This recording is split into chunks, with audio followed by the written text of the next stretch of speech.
ഇസ്ലാമിക ചരിത്രത്തിലെ സുപ്രധാനമായ നാഴികക്കല്ലായിരുന്നു മക്കയിലെ ഐൻ സുബൈദ കനാലിൻ്റെ നിർമ്മാണം. അതിൻ്റെ ചരിത്രം മുമ്പും സൗദി സ്റ്റോറി പറഞ്ഞിട്ടുണ്ട്. അവിടെ ഇപ്പോൾ ആ മേഖലയുമായി ബന്ധപ്പെട്ട ചരിത്ര പ്രദർശനം നടക്കുകയാണ്.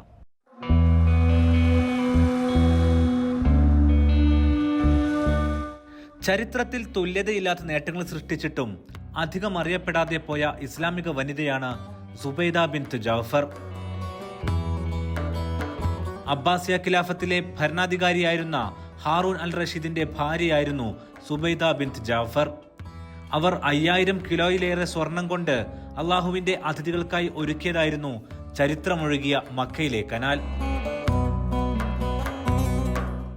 ആ കനാലിന്റെ ചരിത്രവും അത് സൃഷ്ടിച്ച സാംസ്കാരിക പരിസരങ്ങളുടെയും കഥ പറയുന്നതാണ് മക്കയിലെ മുസ്ദലിഫയിൽ നടക്കുന്ന എക്സിബിഷനും ഫെസ്റ്റും. ത്വായിഫിന് താഴെ നിന്നും മക്കയിലെ അസീസിയ വഴി മിനായിലൂടെ പോകുന്ന കനാൽ, അത് പിന്നീട് മുസ്ദലിഫ വഴി അറഫയിലെ ജബലുർ റഹ്മയുടെ ചുറ്റുമെത്തുന്നു. അതിന്റെ അടയാളങ്ങൾ ഇന്നും കാണാം.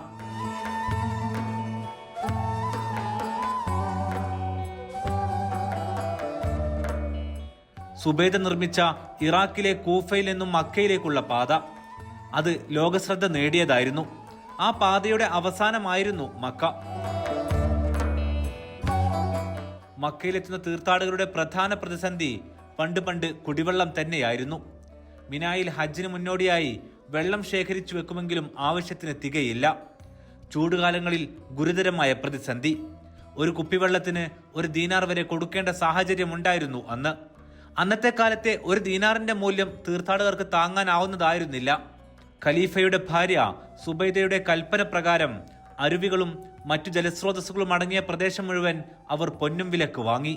മക്കയിലെ ഭൂമി അങ്ങനെ അന്ന് വിട്ടുകൊടുക്കണമെങ്കിൽ അക്കാലത്തെ മക്കയിലെ സാമ്പത്തികമായ പ്രതിസന്ധി ഊഹിക്കാവുന്നതേയുള്ളൂ. അങ്ങനെ ജോലിക്കാരെത്തി. കനാലിന്റെ പ്രവൃത്തി തുടങ്ങാൻ രാജ്ഞി ഉത്തരവിട്ടു. 791 വർഷത്തിലായിരുന്നു നിർമ്മാണം. 10 വർഷം കൊണ്ടത് പൂർത്തിയാക്കി. ത്വായിഫിലെ കാറാമലയിൽ നിന്നായിരുന്നു കനാലിന്റെ തുടക്കം. പ്രവാചകൻ യുദ്ധം വിജയിച്ച ത്വായിഫിനടുത്തെ ഹുനൈൻ താഴ്വരയിൽ നിന്നും 38 കിലോമീറ്റർ താണ്ടി കനാൽ അറഫയിലെത്തി. 4 മീറ്ററോളം വീതിയുണ്ട് കനാലിന്റെ ചില ഭാഗങ്ങൾക്ക്. ഇന്നും അത് അറഫയിലേക്കുള്ള വഴിയിൽ കാണാം. അക്കാലത്ത് ഇത്രയും മനോഹരമായി കനാൽ നിർമ്മിക്കുക ശ്രമകരമായിരുന്നു. കാലാവസ്ഥ ഉൾപ്പെടെയുള്ള തടസ്സങ്ങൾ മറികടന്നാണ് ഇതിന്റെ ജോലി തീർത്തത്. കനാലിൽ മാലിന്യം വീഴാതിരിക്കാൻ മേൽഭാഗം അടച്ച രൂപത്തിലായിരുന്നു. അറഫ വരെയുള്ള കനാലിന്റെ മുകളിൽ ഇടയ്ക്കിടെയുള്ള തുറസ്സുകളിലൂടെ വെള്ളം ശേഖരിക്കാം. ഒരേ നിലയിൽ നൂറ്റാണ്ടുകളോളം അത് അജയ്യമായി നിന്നു. പിൽക്കാലത്ത് സൗദി രാജ്യം വികസിച്ചതോടെ ഇതിന്റെ ആവശ്യമില്ലാതെയായി. പതിയെ അത് ചരിത്രത്തിലേക്ക് നിശബ്ദമായി മാഞ്ഞു. അവയെ പുതിയ കാലത്ത് സൗദി തുറന്നെടുക്കുകയാണ്. ഇച്ഛാശക്തിയിലൂടെ തീർത്ഥാടകരുടെ തൊണ്ട നനച്ച ആ വനിതയുടെ ചരിത്രം ഓർമ്മിപ്പിക്കാൻ.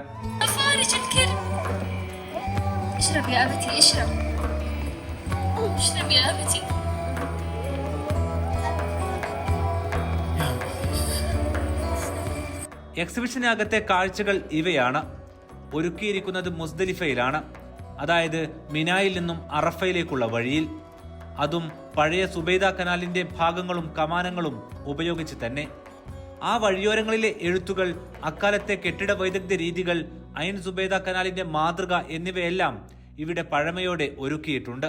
നമ്മളിപ്പോൾ ഉള്ള ഈ ഒരു എക്സിബിഷനിൽ ഐൻ സുബൈദ എന്ന് പറയുന്ന ഒരു സുബൈദ കനാലിൻ്റെയൊക്കെ ഒരു ചരിത്രം അടങ്ങുന്ന ഒരു എക്സിബിഷനാണ്.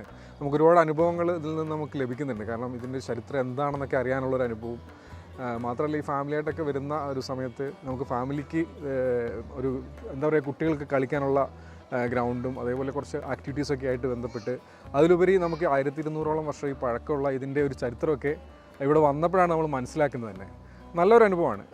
ഒരുപാട് ആളുകൾ ഇവിടെ മക്കത്തൊക്കെ വരുന്ന ആളുകളെ സംബന്ധിച്ച്, പ്രത്യേകിച്ചും ഉംറയ്ക്കൊക്കെ വരുന്ന ആളുകൾക്ക് അറഫയുടെ അടുത്തുള്ള ഈ ഒരു സൈറ്റ് സന്ദർശിക്കുകയാണ് ഒരിക്കലും നഷ്ടമാവുകയില്ല എന്ന് തന്നെയാണ് എനിക്ക് പറയാനുള്ളത്.